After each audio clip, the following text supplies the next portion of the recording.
Bonjour à toutes et à tous. Thomas a encouragé tous ceux qui sont là pour la première fois de remplir cette petite carte.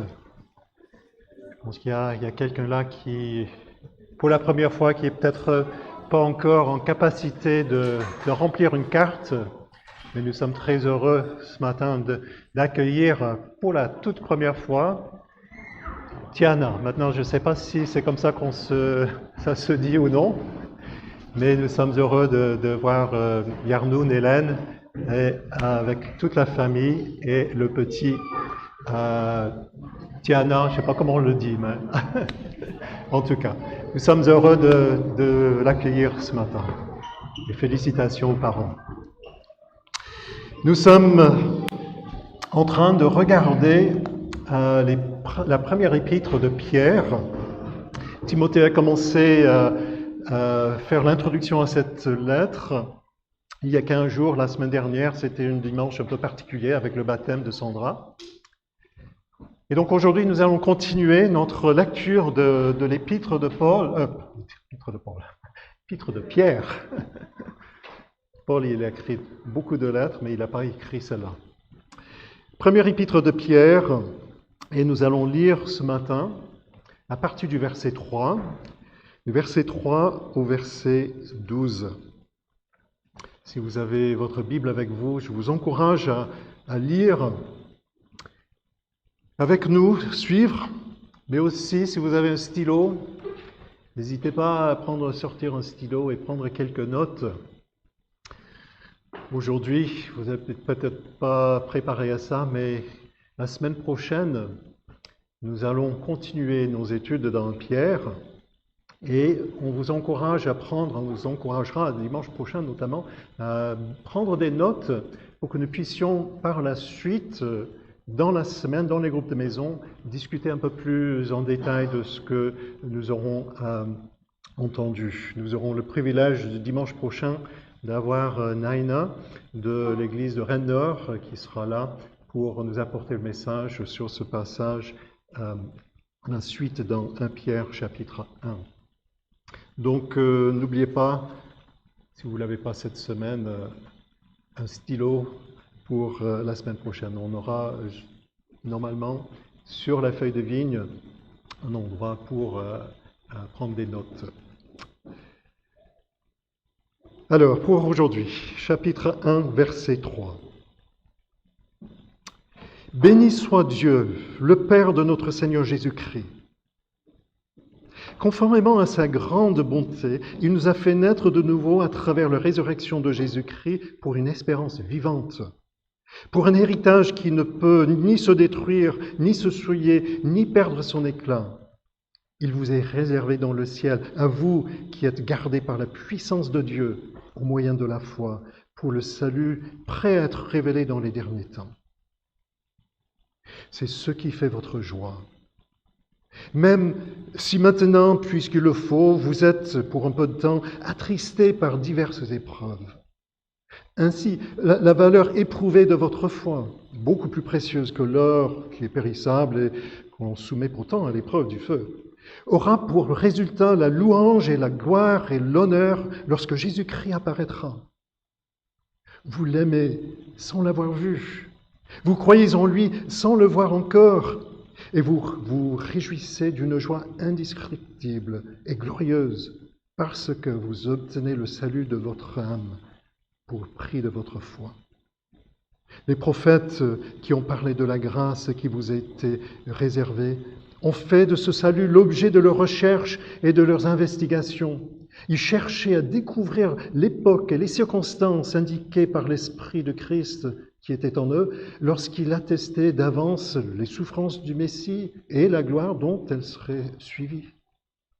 Il leur était révélé que ce n'était pas pour eux-mêmes, mais pour vous, qu'ils étaient au service de ce message. Les hommes qui vous ont prêché l'Évangile par le Saint-Esprit envoyé du ciel vous ont maintenant annoncé ce message dans lequel les anges eux-mêmes désirent plonger le regard. Jusque-là, la parole de Dieu. Plusieurs d'entre nous connaissons Majid. Majid, un chrétien qui a dû fuir son pays pour échapper à la persécution et trouver un refuge ici à Nantes. C'est vrai, ici à Nantes, on accueille de plus en plus de réfugiés. Et nous avons le privilège en tant qu'Église d'en accueillir régulièrement toutes les semaines dans nos locaux pour les aider. Ils viennent en France chercher une nouvelle vie, chercher un espoir, une nouvelle identité, une nouvelle histoire. Et en tant que chrétien, je pense que petit à petit, nous pouvons comprendre, dans une certaine mesure en tout cas, ce qu'ils sont en train de vivre. Nous aussi, nous sommes des étrangers, des exilés, pour reprendre le sens profond du terme que Pierre utilise dans ce texte. Timothée nous a rappelé cela lorsqu'il y a 15 jours, il nous a parlé de ces 2 premiers versets. Il nous a parlé de notre citoyenneté qui est au ciel. Nous sommes des citoyens des cieux. Et nous sommes en quelque sorte, nous dit le texte, versets 1 et 2 de ce chapitre, nous sommes des étrangers, des pèlerins, ou le mot, comme je disais là, c'est des exilés sur cette terre. Et comme les réfugiés, nous cherchons à comprendre notre nouvelle vie, notre nouvelle histoire en tant qu'étrangers sur cette terre. Pierre, il écrit cette lettre à un diaspora chrétien, des chrétiens qui sont dispersés sur toute la région de la Turquie actuelle. Ils n'étaient plus chez eux. Ils étaient dans un environnement quelque part hostile à leur foi. Vivre leur foi sur la place publique n'était pas une option pour eux.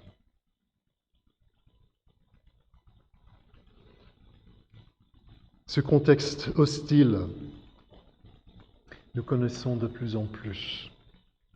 Peut-être pourriez-vous ce matin vous identifier à ces exilés. Vous, peut-être qui travaillez dans l'éducation nationale ou dans l'administration, vous ne pouvez pas parler librement de votre foi dans votre lieu de travail. Il faut que vous fassiez très attention à ce que vous dites, comment vous le dites. Et même ce que vous portez. Pas de signes ostentatoires.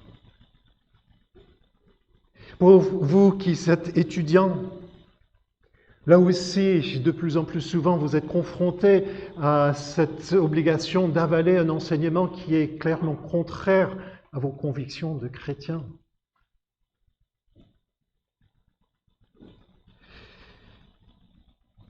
Le programme est souvent orienté en contradiction de ce que vous croyez. Les jeunes couples qui désirent suivre l'enseignement biblique concernant le mariage sont pris pour des arriérés. Ou ceux qui sont peut-être confrontés à cette attirance vers le même sexe et qui désirent vivre une vie de chasteté, de célibat pour honorer Dieu et ce que Dieu pense. Ils sont mal compris, ridiculisés. De plus en plus, nous vivons dans un monde hostile à notre foi. De plus en plus, nous sommes comme ces étrangers dans cette culture, dans ce monde où nous vivons. Nous sommes mal compris. La famille, l'éthique, la foi, nous sommes de plus en plus hors contexte. Des étrangers, des exilés, de notre propre culture, et nous en souffrons. Selon un vieux chant que j'ai chanté quand j'étais ado dans les camps d'été, « Ce monde n'est pas chez moi, je ne fais que passer par là. » Avant de parler en détail de comment nous pouvons vivre en tant qu'étrangers, en tant qu'exilés sur cette terre, en quelque sorte, vivre avec une espérance qui nous permettra de vivre pleinement cette vie ici-bas. Pierre présente le grand tableau, la grande histoire, et il veut qu'on comprenne cette grande histoire de Dieu. Et donc il commence cette lettre pour parler de cette espérance de notre salut. Cette espérance, et il va nous parler de toute cette histoire, passé, présent, futur. Seulement, il va commencer par le futur et puis remonter en arrière. Et dans cette première partie de ce texte que nous avons lu ensemble, les versets 3 à 5, Pierre, il va nous parler de notre espérance glorieuse pour l'avenir, un héritage éblouissant. Je ne sais pas si vous êtes un optimiste, quelqu'un qui est plein d'espoir, toujours optimiste. Une petite question, sur quoi est basé votre optimisme? Ces versets donnent le but de ce salut que Dieu nous a procuré en Jésus-Christ. Timothée nous a expliqué, quand il a parlé du verset 1 et 2, il nous a expliqué comment Jésus est mort à notre place, prendre notre culpabilité sur lui-même pour nous éviter de passer toute une éternité en enfer et de pouvoir passer, d'être purifié, apte à passer toute l'éternité dans la présence de Dieu. À travers Jésus-Christ, Dieu nous donne une nouvelle identité. Nous avons vu ça avec Timothée il y a 15 jours. Nous sommes des fils et des filles de Dieu avec un nouveau passeport estampillé ciel. En tant que chrétiens vivant dans ce monde, aux valeurs de plus en plus loin des valeurs bibliques, Pierre nous invite à fixer les yeux justement sur cette destination finale. Verset 3, « Béni soit le Dieu, le Père de notre Seigneur Jésus-Christ. Conformément à sa grande bonté, il nous a fait naître de nouveau à travers la résurrection de Jésus-Christ pour une espérance vivante, pour un héritage éblouissant dans cette nouvelle patrie qui est le ciel, pour nous éblouir de la grandeur de cet héritage, de cette nouvelle adresse qui est bien supérieure aux Champs-Élysées ou rue du Parc, là qu'on trouve sur Monopoly, plus grande valeur, bien supérieure à ces adresses. Pierre fait la comparaison avec un héritage que certains d'entre nous pourrions espérer sur cette terre. Un héritage familial, un héritage d'une maison, un héritage de quelques investissements, un compte bancaire, quelques bijoux. Mais ce qu'il est en train de dire, c'est que tout cela, ça peut se perdre, se détruire, s'évaporer, être volé. Finalement, tout cet héritage que nous pourrions espérer sur cette terre est si peu de choses. Et de toute manière, si l'on reste quand on arrive au bout du chemin, il va falloir tout laisser à quelqu'un d'autre. Nos enfants, quelqu'un d'autre. Ce n'est qu'un héritage éphémère, fragile. Mon héritage en tant que chrétien va bien au-delà de cela. Ça va bien au-delà de ce lieu où Dieu réside. Et ce que cet héritage comprend, c'est vraiment cette vie en intimité avec le propriétaire de ces lieux. C'est ça le réel héritage.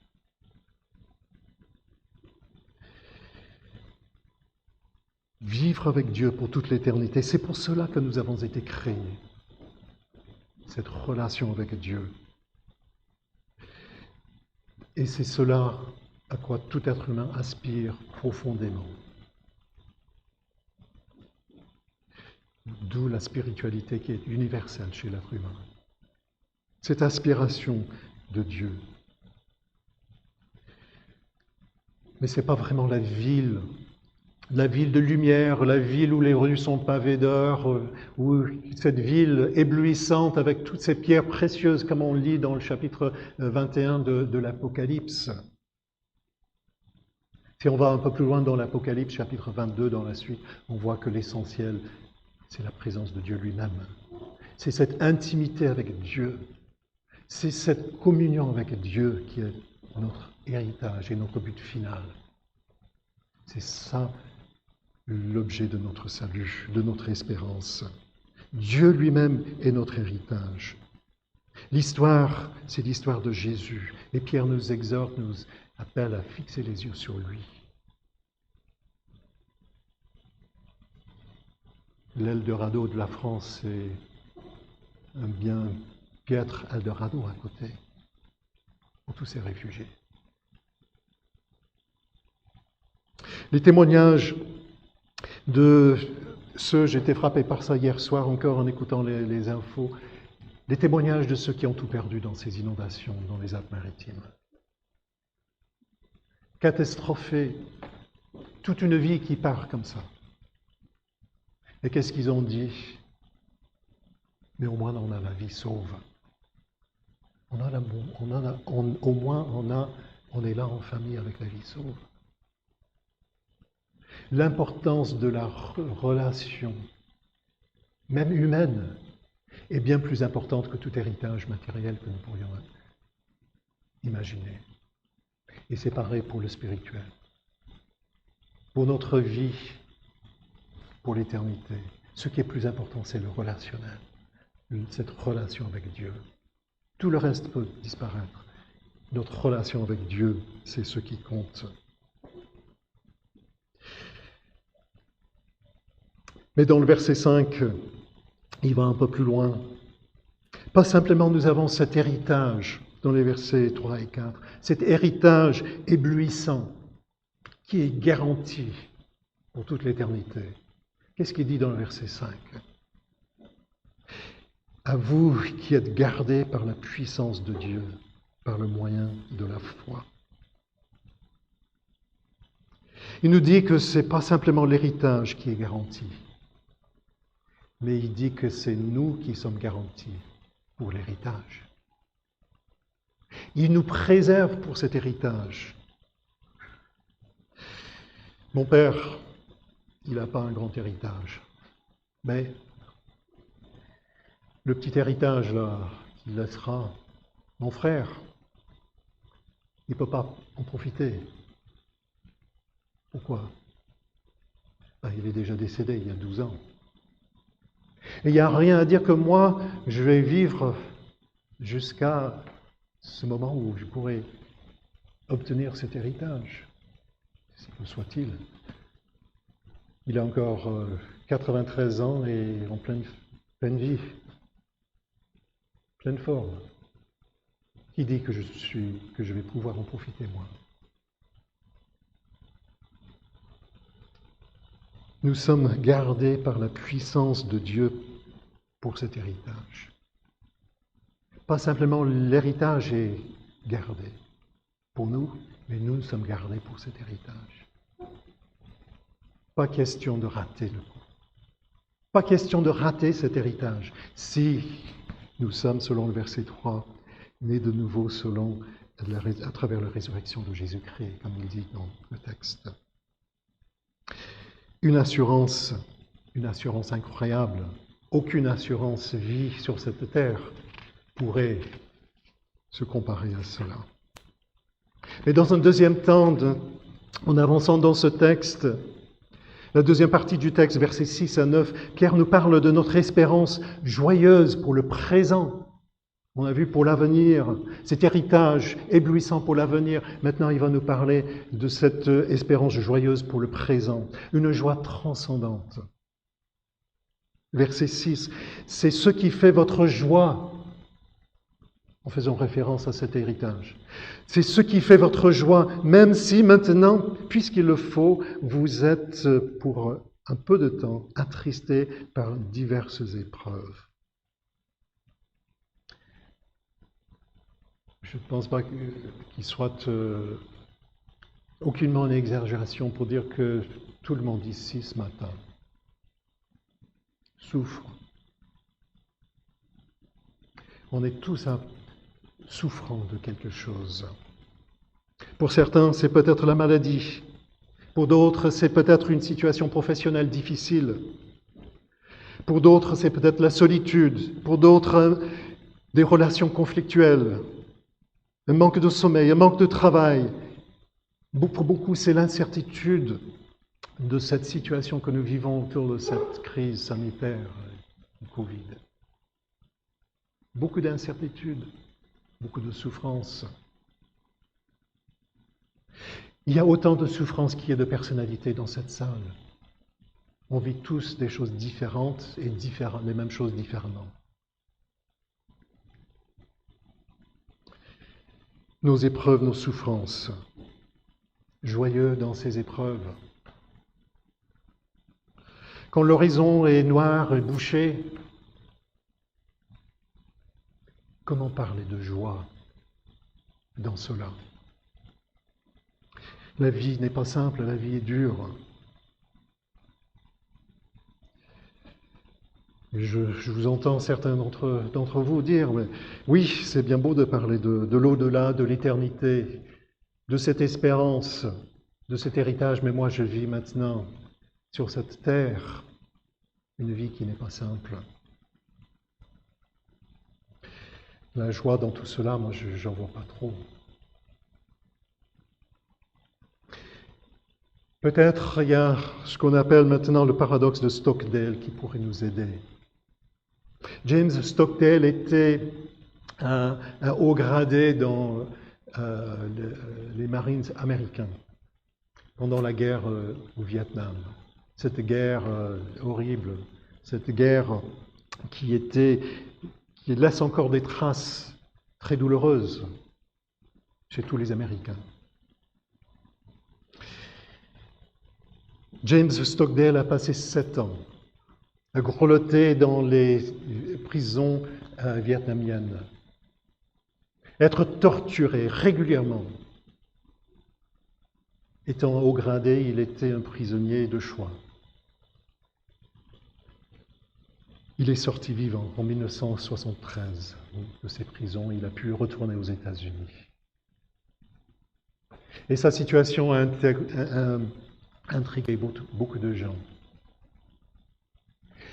Il y a un auteur qui a écrit un livre qui parle un petit peu de son expérience. Et cet auteur, en interviewant James Stockdale, il lui a posé des questions, mais il y en a qui sont sortis, mais il y en a qui ne sont pas sortis. Et qui sont ceux qui ne sont pas sortis de ces prisons? Et la réponse, tout de suite, il a dit, les optimistes.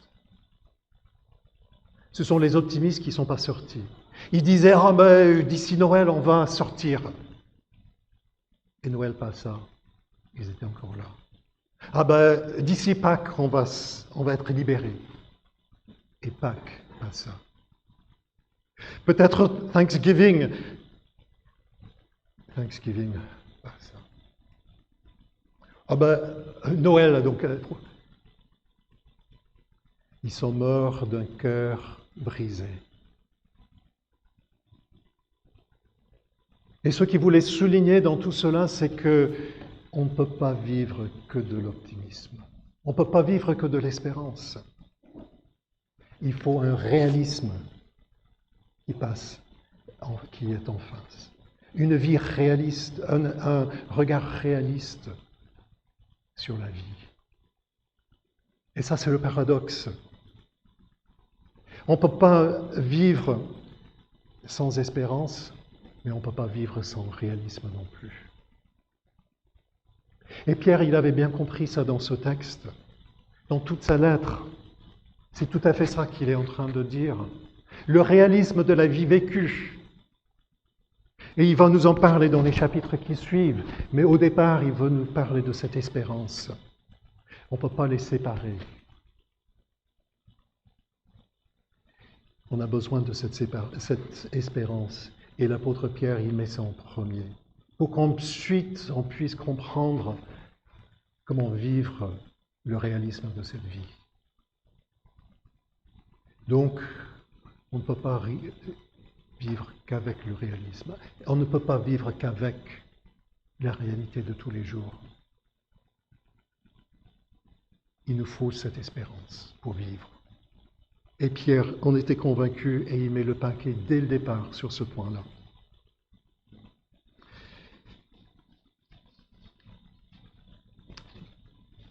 Le réalisme sans l'espérance est fatal, aussi fatal que le réalisme sans l'espérance est aussi fatal que l'espérance sans le réalisme. Ça, c'était le paradoxe de Stockdale. Dans le verset 7, si on continue dans ce texte, Pierre introduit une autre idée. Avec cette espérance vivante, les épreuves, les difficultés de la vie peuvent renforcer notre foi, peuvent la rendre plus riche, plus profonde. Prenons l'exemple de Jean, greffé du rein depuis plus de 30 ans maintenant. Un homme qui a bien souffert, mais un homme qui a approfondi sa relation avec Dieu à travers cette souffrance. À travers la souffrance, il a appris à connaître Dieu d'une autre manière, de manière plus profonde, plus réelle. S'il nous écoute, il va certainement dire Amen ce matin.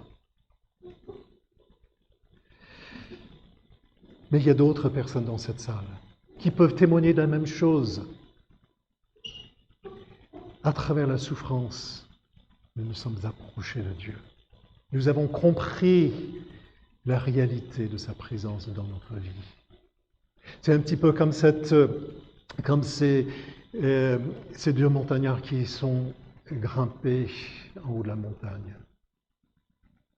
Il fallait bien l'un et l'autre pour aider à surmonter tous les obstacles pour arriver au bout, pour arriver au sommet.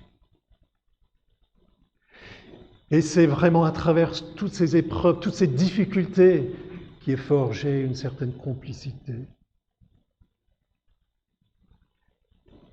qui est forgée vraiment de caractère, une dépendance, une appréciation l'un pour l'autre, une complicité dans l'épreuve.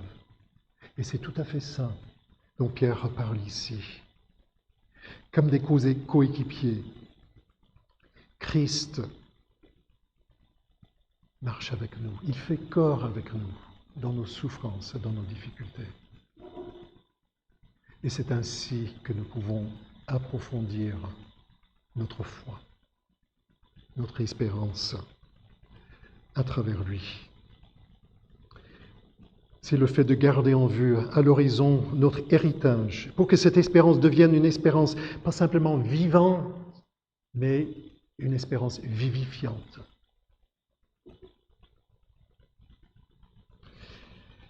En gardant en vue pendant l'épreuve cette espérance dont parlent les versets 3 à 5, notre foi sera raffinée pour produire quelque chose de pur, quelque chose de beau, d'éclatant, de précieux, nous dit Pierre. Si vous voulez une foi plus solide, plus vraie, plus vivante, ne méprisez pas les épreuves. Ne fuyez pas les épreuves. Affrontez-le avec les yeux rivés sur Christ. et cela produira de la joie.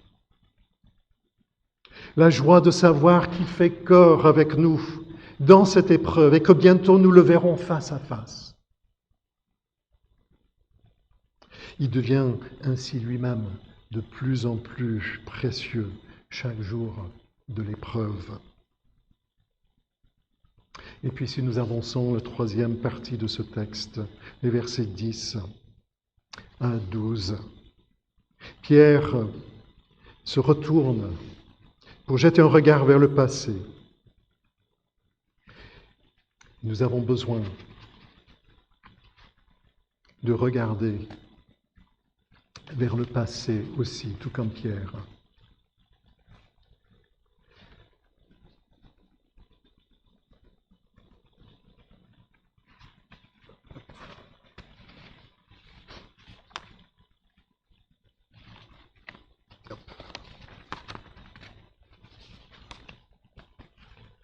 Voilà, désolé, trop de pages. Dans cette dernière partie, une espérance préparée depuis toute l'éternité, une histoire grandiose. Pierre souligne que ce plan de salut, cet héritage éblouissant, n'est pas une histoire nouvelle. C'est simplement la suite de la grande histoire de Dieu.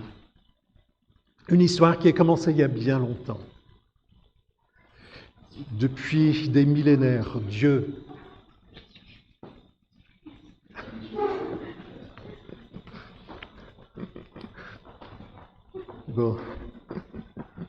Depuis des millénaires, Dieu, à travers les prophètes de l'Ancien Testament, nous a parlé de cet héritage. Les prophètes ne comprenaient pas tout. Ils étaient intrigués par leurs propres propos. Tantôt un Messie souffrant, tantôt un Messie glorieux qui régnait. Et à travers tout cela, ils ont dévoilé quelque chose, un principe fondamental qu'on retrouve tout au long de l'Ancien Testament et dans la Bible. Le principe que Pierre relève ici. La souffrance précède la gloire. Dans le verset 11. La souffrance qui précède la gloire. Ésaïe, par exemple, dans le chapitre 53, il parle de ce Messie souffrant, mais dans les chapitres suivants, il va parler de ce Messie glorieux, ce Messie qui règne. Comment concilier les deux? Les prophètes, ils avaient du mal. Les Juifs, ils avaient du mal. Ils ont encore du mal aujourd'hui à saisir, à mettre tout cela ensemble. Christ a dû souffrir avant la gloire. Et en tant que ses disciples, nous suivons ses traces. C'est Jésus lui-même qui le dit. Le disciple n'est pas plus grand que le maître. Mais tout disciple bien formé sera comme son maître. Nous suivons les traces de notre maître. Et c'est ce que Pierre veut souligner aussi ici. C'est normal, ce principe des souffrances avant la gloire. On suit les traces de Jésus dans cela. Dieu a préparé tout cela à l'avance.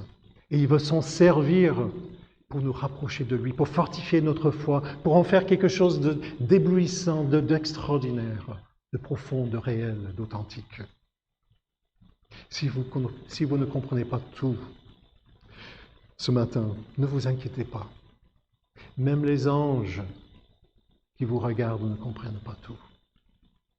Nous dit le verset 12. Ils sont intrigués par tout ce qui se passe. Mais le plan de Dieu, préparé avant la fondation du monde, se déroule selon sa sagesse infinie. Sa sagesse infinie. Chers amis, ne cherchez pas votre identité, votre histoire dans ce monde. Ne soyez pas des chrétiens pâte à crêpes, comme disait Timothée l'autre jour, mais des chrétiens pâte à pain. La France, avec tout le respect que nous devons envers notre patrie, n'est pas l'Eldorado tant recherché. Si vous êtes nés de nouveau à travers la résurrection de Jésus-Christ, tel qu'il est décrit dans le verset 3 et tel que Timothée nous a présenté lorsqu'il a parlé du verset 2, vous êtes vous aussi un exilé, un étranger, un réfugié en quelque sorte, dans ce monde, ici à Nantes.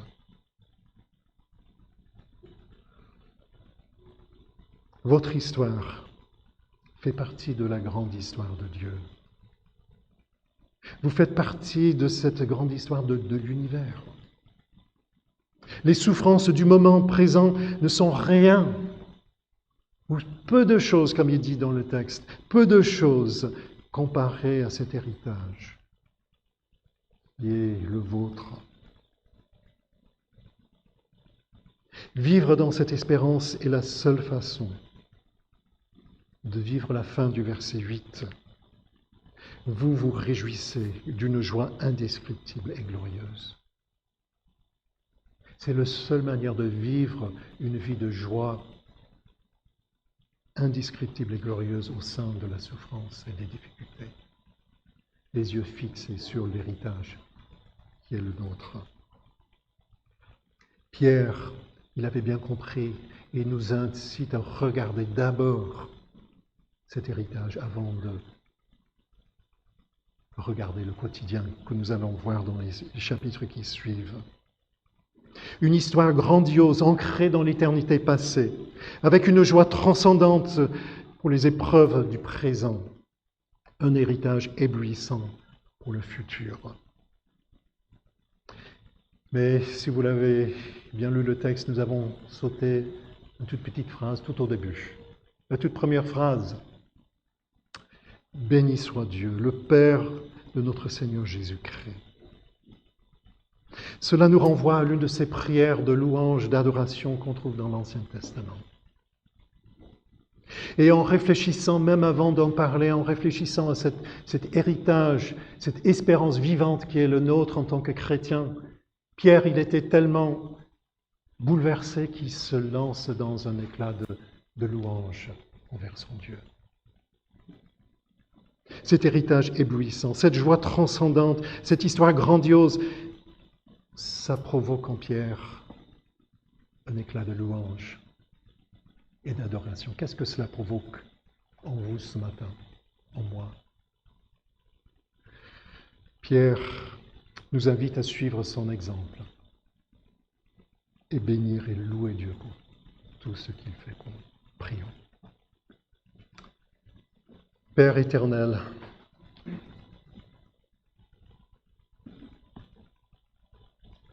quel privilège tu nous donnes en tant que tes enfants ce matin. Le privilège de ne pas être cantonné à cette vie terrestre avec toutes ses tracas, ses soucis, ses souffrances. Une vie sans espérance. Mais Seigneur, tu nous donnes cette espérance glorieuse. Cet héritage éblouissant qui nous permet de vivre cette vie avec une joie qui transcende toutes ces souffrances et ces difficultés. Seigneur, nous te louons, nous te bénissons encore ce matin de nous avoir inclus dans ce grand projet, dans cette grande histoire que tu es en train d'écrire depuis l'éternité passée. Nous voulons simplement, Seigneur, nous incliner devant toi pour te louer et t'adorer encore pour tout ce que tu es. Au nom de Jésus-Christ. Et dans l'attente, Seigneur, de te voir face à face et profiter de cet héritage pour toute l'éternité. Amen.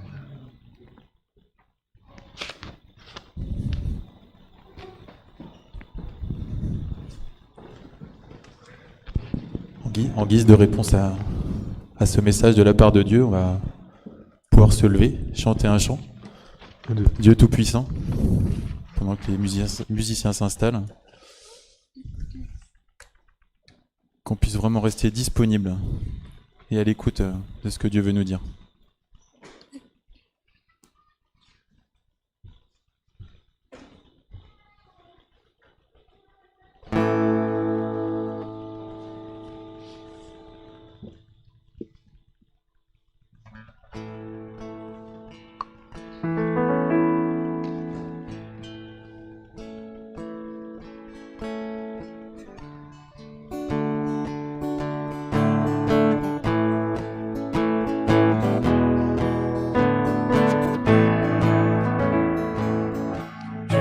tout-puissant, quand mon cœur considère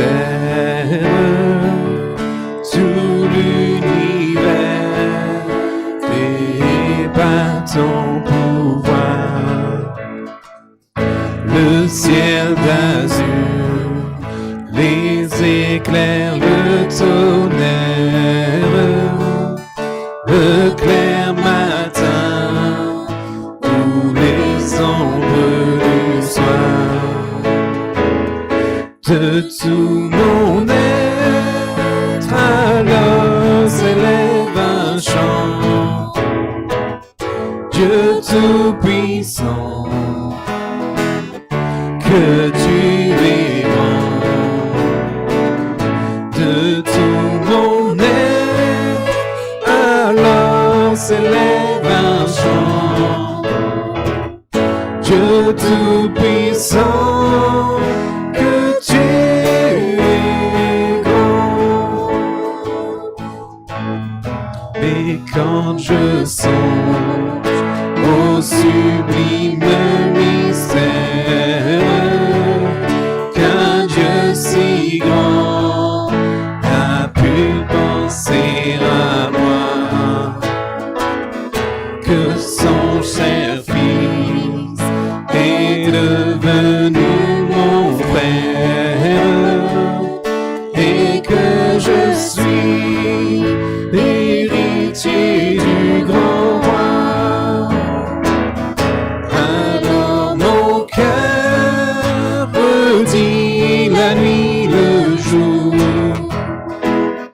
que tu es bon, ô Dieu d'amour.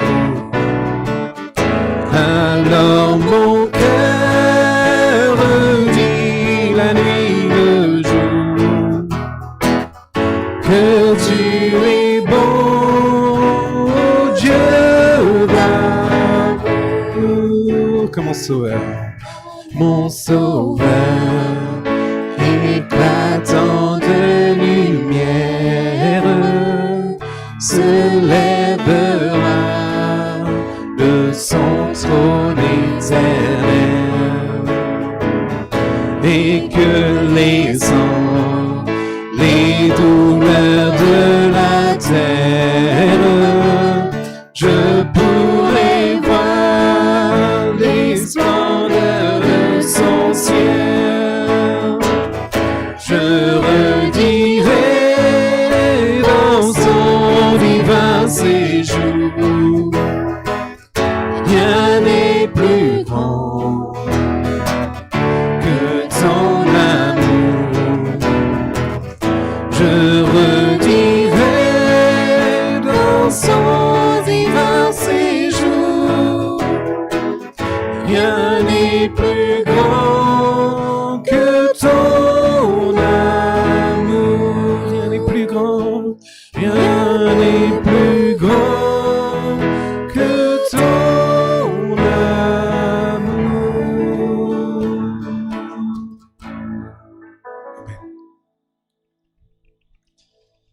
Nous arrivons au terme de notre culte et je souhaiterais simplement et brièvement terminer en nous exhortant tous, et de nouveau dans 1 Jean 3, les versets 2 et 3. Verset 2, bien-aimés, nous sommes maintenant enfants de Dieu, et ce que nous serons n'a pas encore été manifesté, mais nous savons que lorsque cela sera manifesté, nous serons semblables à lui, parce que nous le verrons tel qu'il est. Ça, c'est notre espérance, et Jésus revient bientôt. Verset 3, quiconque a cette espérance en lui se purifie comme lui-même est pur.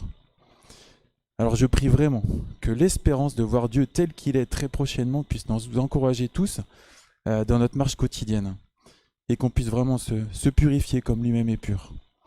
Je voudrais juste vous laisser quelques consignes rapides de fin de culte.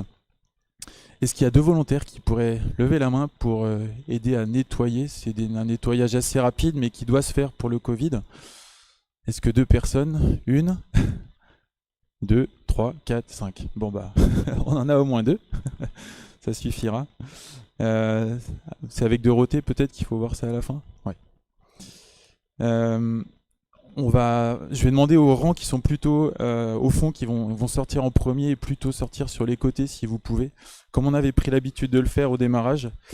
Celles et ceux qui souhaitent déposer une offrande, il y a normalement une boîte au fond.